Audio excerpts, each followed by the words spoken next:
Hi everyone, ఈరోజు మనం బెండకాయ పులుసు ఎలా చేయాలి, ఏ విధంగా చేయాలని ఈ వీడియోలో చూపిస్తాను. ఆ విధంగా మీరు చేసుకోండి, చాలా బాగుంటుంది అన్నంలోకి, ఎస్పెషల్లీ సంగట్లోకి.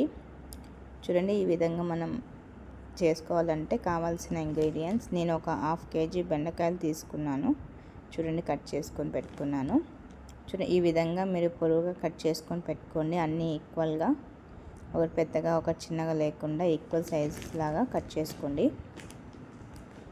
ఇంకా మనము బౌల్ తీసుకొని 2 టేబుల్ స్పూన్స్ ఆయిల్ వేస్తున్నాను. చూడండి, ఇంకా మనకు కావాల్సిన పోపు గింజలు మీకు తెలుసు, చిటికెడంత సాసోలు, చిటికెడంత జీలకర్ర, ఇంకా ఒక ఆనియన్ కట్ చేసుకొని వేసుకోండి. ఇంకా కరివేపాకు చిటికెడంత. దీంట్లో పచ్చిమిరపకాయలు అవసరం లేదు. ఇవి బాగా వేగాక చిటికెడంత పసుపు వేయండి. ఇంకా బాగా కలపండి. ఇవి బాగా బ్రౌనిష్ వచ్చేంత వరకు వేగించండి. ఈ పులుసు చాలా బాగుంటుంది. చూడండి, వేగిపోయాయి. ఇంకా మనం ఏవైతే కట్ చేసుకొని పెట్టుకున్నామో బెండకాయ, అవి వేసేయండి. ఇప్పుడు మీడియం ఫ్లేమ్లో పెట్టండి, హై ఫ్లేమ్లో పెట్టకండి. ఈ పులుసు అనేది కొంచెం జిగట అంటారు కదా, బెండకాయ పులుసు పప్పు ఇవన్నీ అనేసి జిగట అని. ఈ జిగట రాకుండా, బంక రాకుండా నేను ఒక చిన్న చిట్కా చెప్తాను, ఆ చిట్కాలాగా చేసుకోండి. బంక అనేది రాదు. ఇంకో 5 నిమిషాలు మూత పెట్టేసి తీయండి. చూడండి, మొత్తం వేగుతుంది.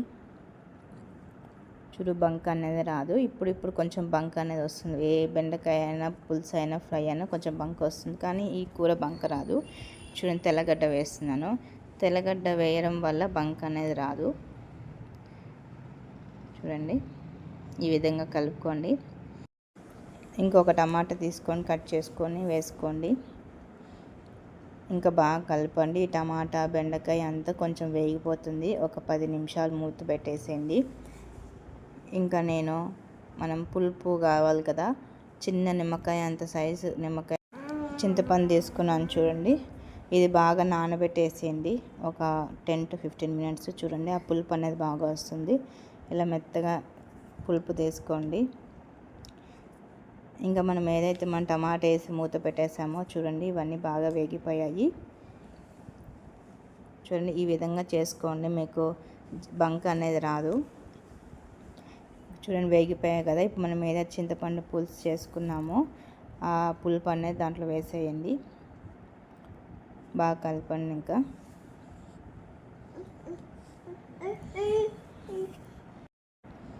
చూడండి, ఈ పులుపు అనేది చాలా బాగుంటుంది. చూడండి, ఉడికిపోతుంది కదా. ఇంకా కొన్ని చిటికెడంత వాటర్ వేసుకోండి.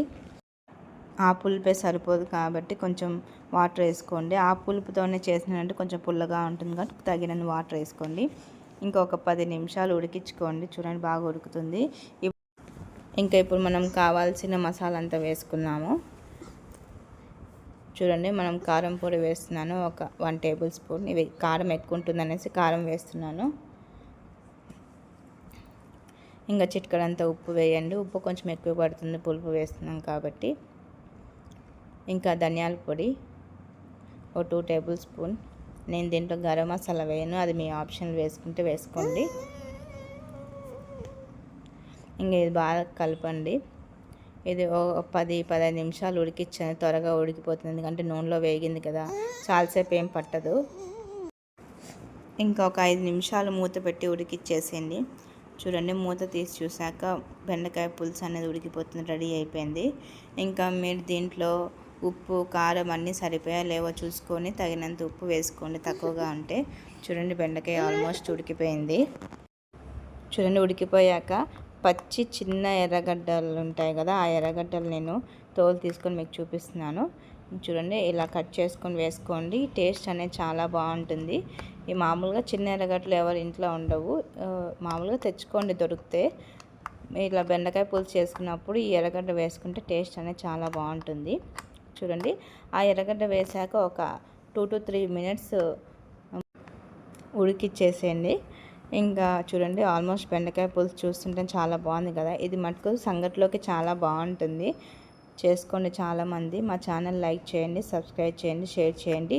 టేస్ట్ ఎలా ఉన్నది అనేది కామెంట్ రూపంలో చెప్పండి.